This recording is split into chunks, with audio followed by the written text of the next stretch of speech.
Welcome to the Receptive Impact Podcast. I'm your host, Nina Elise. Hello, everyone. It is Nina, and I am back for another episode. And today I'm going to go into detail about the different diets or different ways of eating that I have experimented with and my entire journey from when I was a child up into an adult, because I really want to showcase and talk not just about the actual food or types of food that I was eating, but also other factors that go into what really dictates the healthiest diet for a person. And it is going to be different for each person. And the reason why I feel called to share my journey is because I have experimented with so many different ways of eating, not just with food, but also like mindset and looking into unconscious belief systems and learning how to actually love my body and watching it change and transform, and the different diets and foods that I have tried and the different doctors that I have worked with. And I'm hoping that this may be helpful for anyone who is struggling or on their own journey to figure out what is the best diet for them? What are the best foods for you to eat that are going to be nourishing for your body, that's going to help you get a body that you really love and that you feel really good or fit or healthy. And so I'm going to start off just going through kind of how I was raised and how I approached food from basically a young age up until now in my mid-30s. So starting off as a child, my mom was kind of like before her time.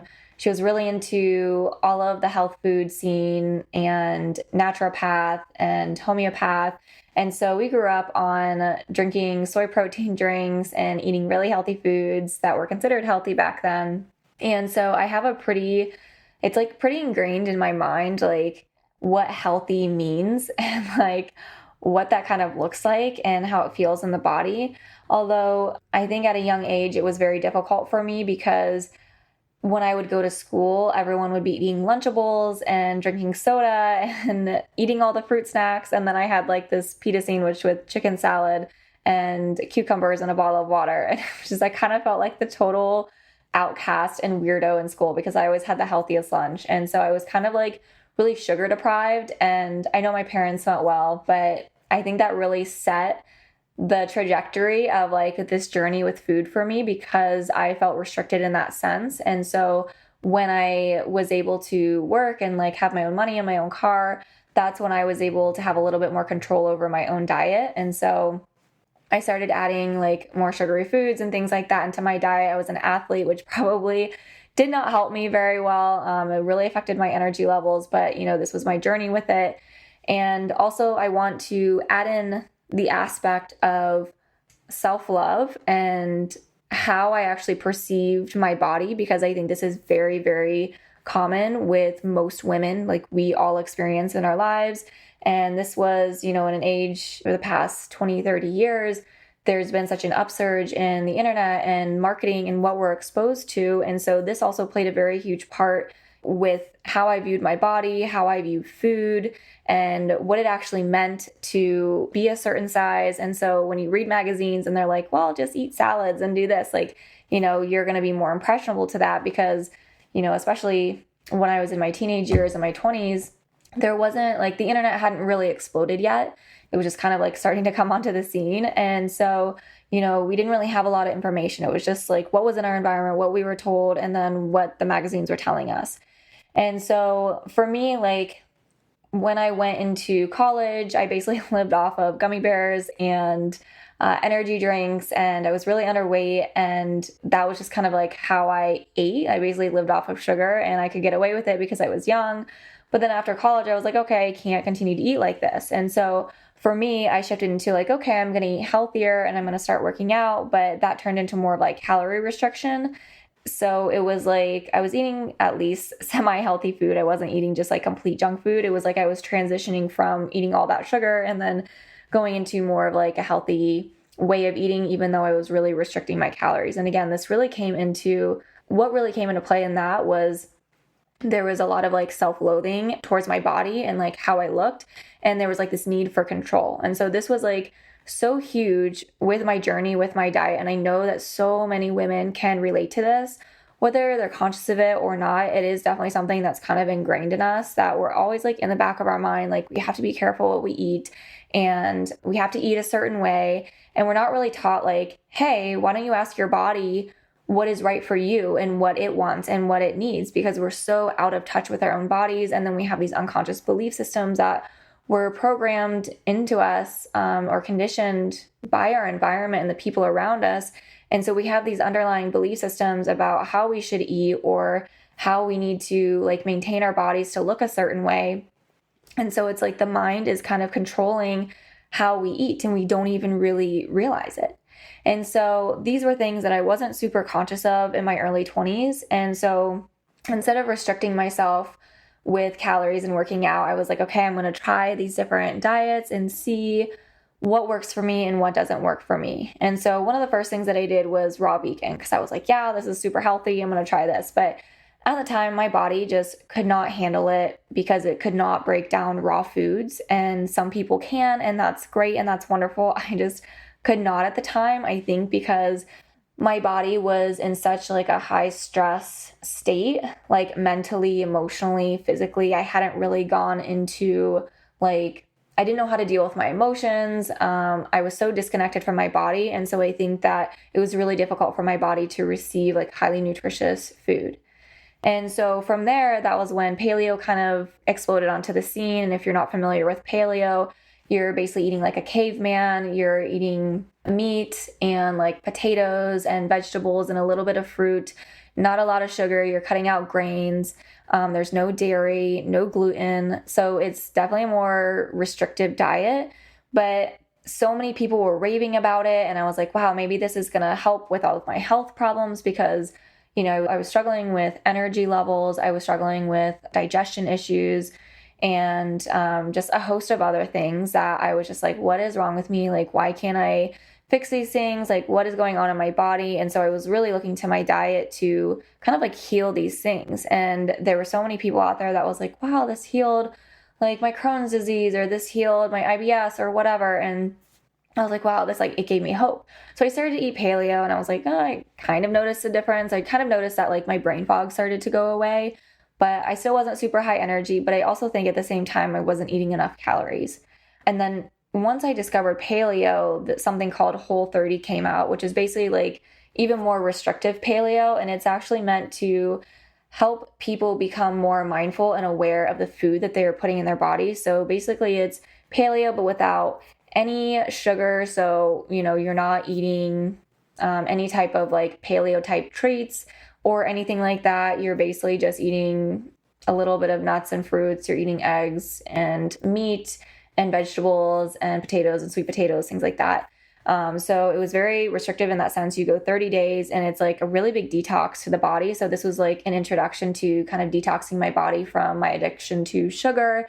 And it was very beneficial in that sense. But like I had so many addictions to food emotionally and mentally and physically at that time that was very, very difficult. So I went through that a few times and it was actually very helpful because when you do the Whole30, it's like after the 30 days, you start to reintroduce like dairy and different things and see how your body reacts. And so for me, that was very helpful to see how my body reacted when I started to add those things back into my diet. So I was much more mindful and aware of what was actually going in my body. And like what was happening or how my body was reacting to certain foods. So again, this really deepened my awareness and connection to my body a little bit more. And so after experimenting with all of that, I started to cut out dairy, and that actually really reduced the amount of inflammation that I had in my body. And I dropped probably like 5 or 10 pounds just by cutting out dairy from my diet without even really trying over the course of like 4 to 6 months. And there was just kind of like this progression in my mid to late 20s where I actually cut out gluten as well. And then eventually I cut out meat, not because I'm against eating meat. It was just my body was like kind of grossed out by it. And so I just kind of stopped eating it. And after that, I was still having like all these health issues, and I had been getting like blood work done and like all these different things and trying like basically throwing supplements at my body saying, oh, I don't have enough energy. And so I'm going to take B12 supplements. I'm going to take iron without getting testing done. And so I was just kind of like throwing spaghetti at a wall for a really long time, when in reality, it wasn't necessarily like my diet. It was my stress. It was that I was not in an aligned relationship. I was not in alignment with myself. I was so severely disconnected with my body. And I had so many suppressed emotions that needed to be released and looked at. And they were just almost like these layers that really needed to be peeled back.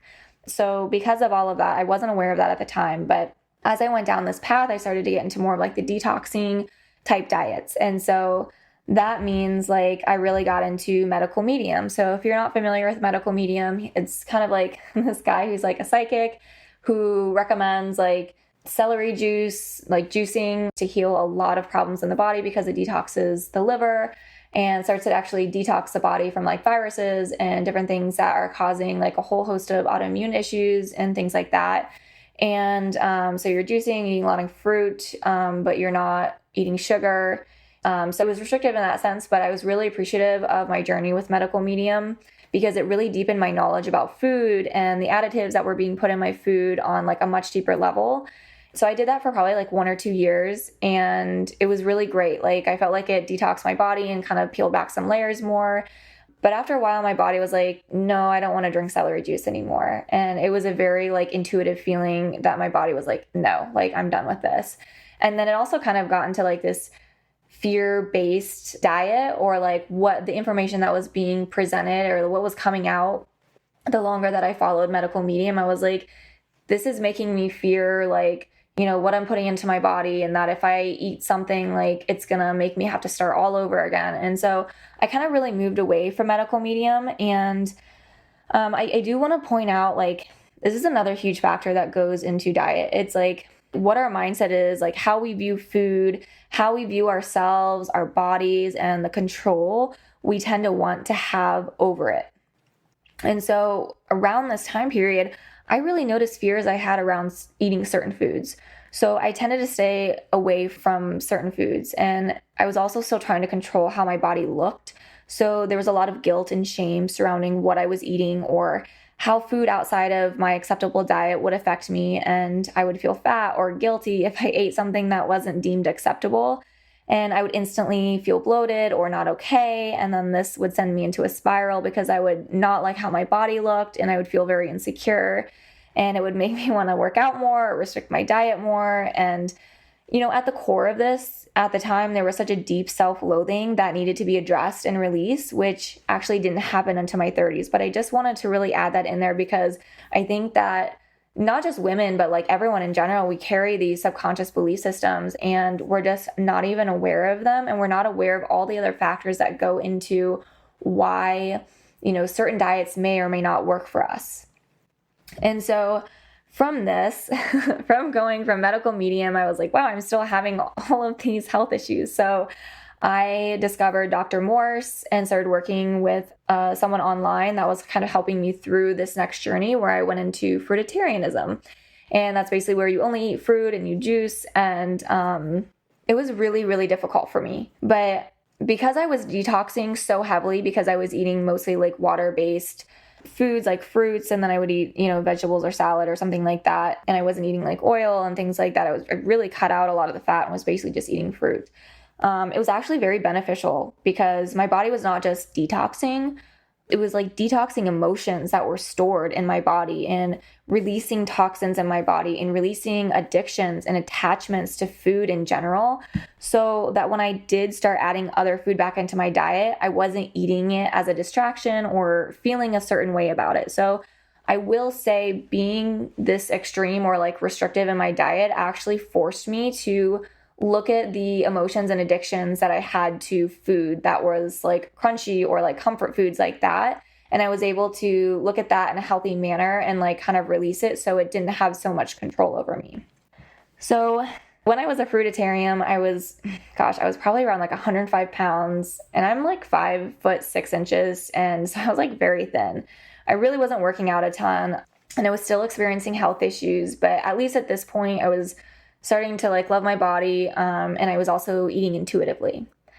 And around this time period, probably was like 33, 34, I dropped down to about 100 pounds for about 6 months. I was moving through a really deep, heavy period of grief. And in this time period, I honestly just really surrendered and stopped putting so much attention on my body. And I ate because I knew I needed to, or else I was just gonna wither away.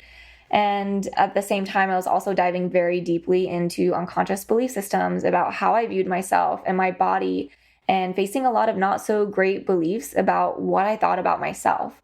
And the more that I dove into these belief systems and faced them and began to change the self-talk dialogue in my head and became aware of what that dialogue even was, food became less of an issue for me. And my body began to change a lot. But I honestly didn't care because I viewed it differently. My perception of it shifted. I spoke kindly to my body. I released a lot of control about what I thought it should look like. And it was very freeing. And my body began to soften in a really beautiful way. And there was definitely an awkward time period where I really let go of control and just watched my body change. And I really wanted to share this part of the process because when you begin to let go of belief systems and shift how you perceive your body, there is going to be a transition period with your body because you're actually taking the mind out, removing the control, and you are learning how to trust your body's innate wisdom and ability to balance itself out and take care of itself without the actual mind interjecting anymore.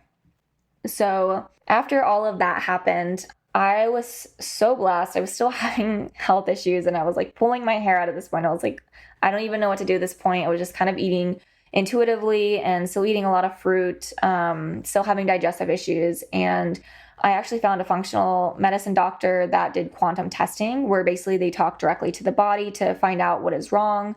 And so if you're familiar with muscle testing, that's kind of what they did in a more homeopathic type way. And they found out the core root of my issues and why I couldn't put on weight, why I had digestion issues for so many years, and issues with my cycle being inconsistent, where I had pain in my liver and my gallbladder and hormone imbalances and just a whole host of issues basically. And so I started taking herbs and dosages specifically to what my body needed versus blindly throwing supplements at the problem after self-diagnosing and not getting tests. And after probably about 2 or 3 months, I started to put on weight again.